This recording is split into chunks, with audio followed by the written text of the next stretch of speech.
the realization of perfect peace. This is the spirit of infinite peace, and the moment we come into harmony with it, there comes to us an inflowing tide of peace, for peace is harmony.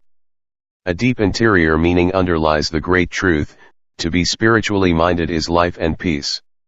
To recognize the fact that we are spirit, and to live in this thought, is to be spiritually minded, and so to be in harmony and peace. Oh, the thousands of men and women all about us weary with care, troubled and ill at ease, running hither and thither to find peace, weary in body, soul, and mind. Going to other countries, traveling the world over, coming back, and still not finding it. Of course, they have not found it, and they never will find it in this way, because they are looking for it where it is not. They are looking for it without when they should look within. Peace is to be found only within, and unless one find it there he will never find it at all. Peace lies not in the external world. It lies within one's own soul. We may travel over many different avenues in pursuit of it, we may seek it through the channels of the bodily appetites and passions, we may seek it through all the channels of the external, we may chase for it hither and thither, but it will always be just beyond our grasp, because we are searching for it where it is not. In the degree, however, that we order the bodily appetites and passions in accordance with the promptings of the soul within, will the higher forms of happiness and peace enter our lives. But in the degree that we fail in doing this, will disease, suffering, and discontent enter in. To be at one with God is to be at peace.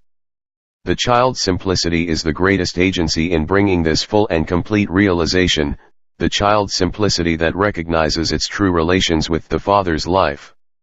There are people I know who have come into such a conscious realization of their oneness with this infinite life, this spirit of infinite peace, that their lives are fairly bubbling over with joy. I have particularly in mind at this moment a comparatively young man who was an invalid for several years, his health completely broken with nervous exhaustion, who thought there was nothing in life worth living for, to whom everything and everybody presented a gloomy aspect, and he in turn presented a gloomy aspect to all with whom he came in contact. Not long ago he came into such a vital realization of his oneness with this infinite power, he opened himself so completely to its divine inflow, that today he is in perfect health, and frequently as I meet him now he cannot resist the impulse to cry out, "Oh, it is a joy to be alive." A police officer, many times when off duty and on his way home in the evening, there comes to him such a vivid and vital realization of his oneness with this infinite power, and this spirit of infinite peace so takes hold of and so fills him, that it seems as if his feet could scarcely keep to the pavement, so buoyant and so exhilarated does he become by reason of this inflowing tide. He who comes into this higher realization never has any fear, for he has always with him a sense of protection, and the very realization of this makes his protection complete.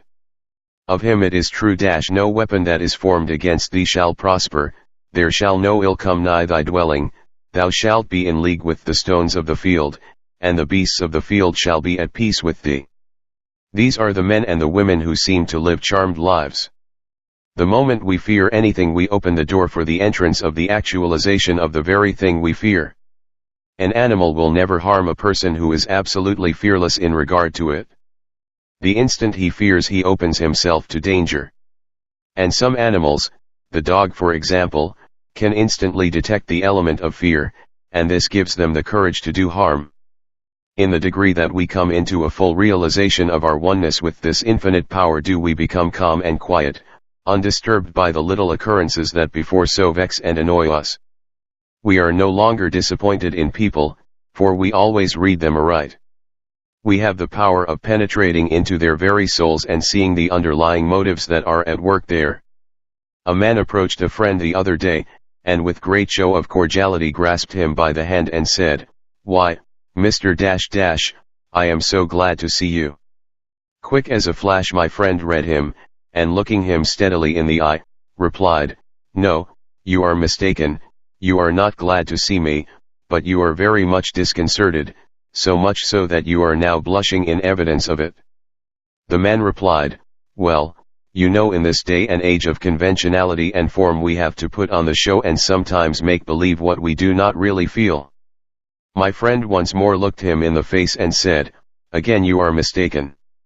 Let me give you one little word of advice, you will always fare better and will think far more of yourself, always to recognize and to tell the truth rather than to give yourself to any semblance of it.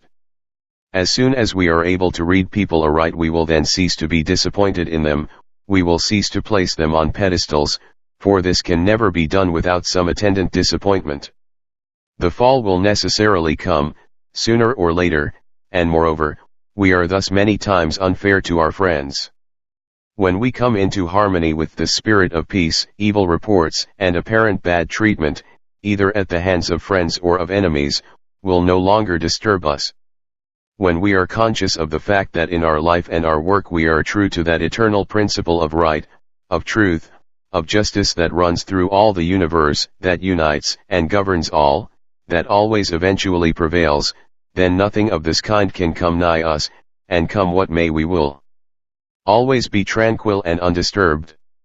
The things that cause sorrow and pain and bereavement will not be able to take the hold of us they now take, for true wisdom will enable us to see the proper place and know the right relations of all things.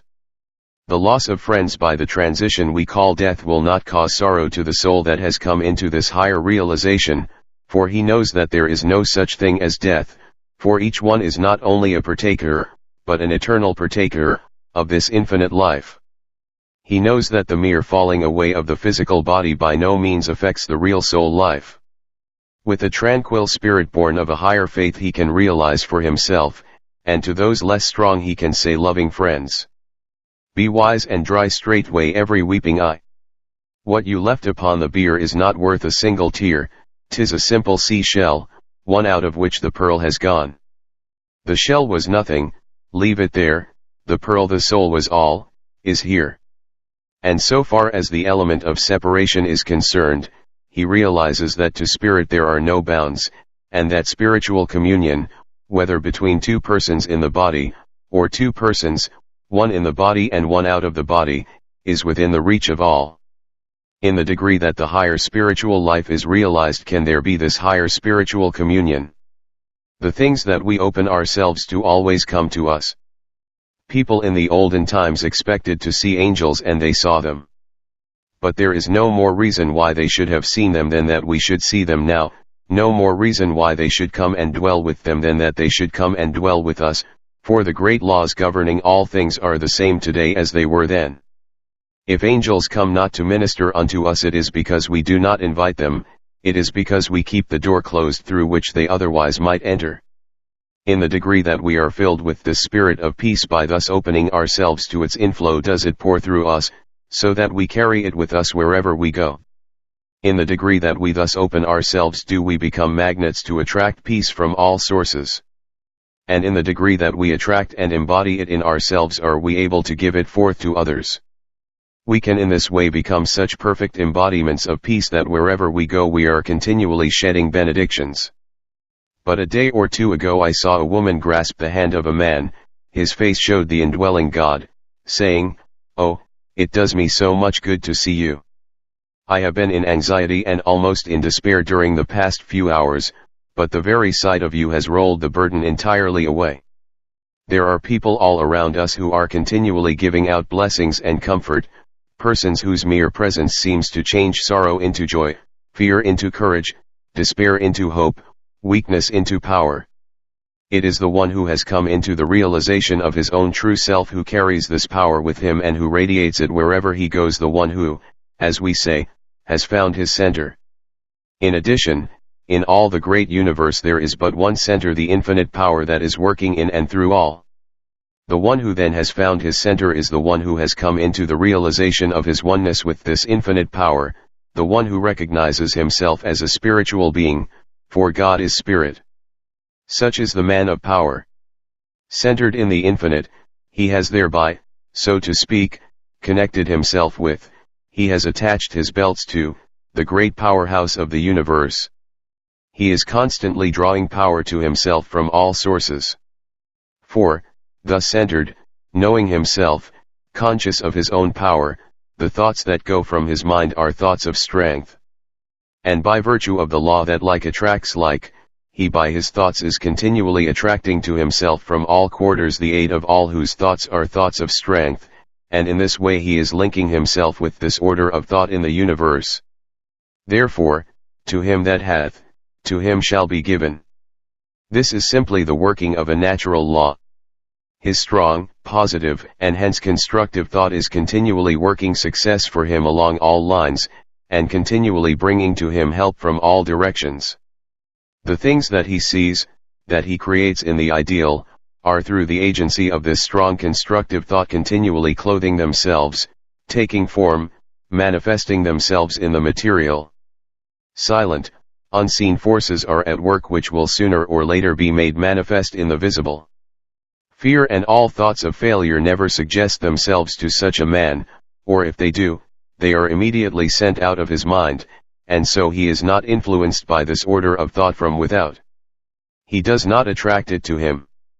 He is in another current of thought. Consequently, the weakening, failure-bringing thoughts of the fearing, the vacillating, the pessimistic about him, have no influence upon him. The one who is of the negative, fearing kind not only has his energies and his physical agents weakened, or even paralyzed through the influence of this kind of thought that is born within him, but he also in this way connects himself with this order of thought in the world about him.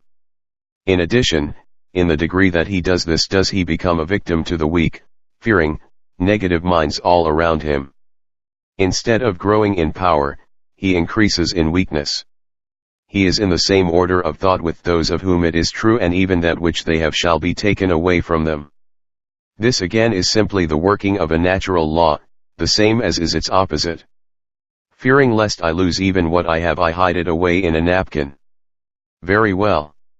I must then pay the price of my fearing lest I lose. Thoughts of strength both build strength from within and attract it from without. Thoughts of weakness actualize weakness from within and attract it from without. Courage begets strength, fear begets weakness. Therefore, courage begets success, fear begets failure. It is the man or the woman of faith, and hence of courage, who is the master of circumstances, and who makes his or her power felt in the world. It is the man or the woman who lacks faith and who as a consequence is weakened and crippled by fears and forebodings, who is the creature of all passing occurrences. Within each one lies the cause of whatever comes to him. Each has it in his own hands to determine what comes. Everything in the visible, material world has its origin in the unseen, the spiritual, the thought world. This is the world of cause, the former is the world of effect. The nature of the effect is always in accordance with the nature of the cause. What one lives in his invisible, thought world, he is continually actualizing in his visible, material world. If he would have any conditions different in the latter, he must make the necessary change in the former. A clear realization of this great fact would bring success to thousands of men and women who all about us are now in the depths of despair. It would bring health, abounding health, and strength to thousands now diseased and suffering. It would bring peace and joy to thousands now unhappy and ill at ease. And oh, the thousands all about us who are continually living in the slavery of fear. The spirits within that should be strong and powerful, are rendered weak and impotent. Their energies are crippled, their efforts are paralyzed. Fear is everywhere: fear of want, fear of starvation, fear of public opinion, fear of private opinion, fear that what we own today may not be ours tomorrow, fear of sickness, and fear of death. Fear has become with millions a fixed habit. The thought is everywhere. The thought is thrown upon us from every direction.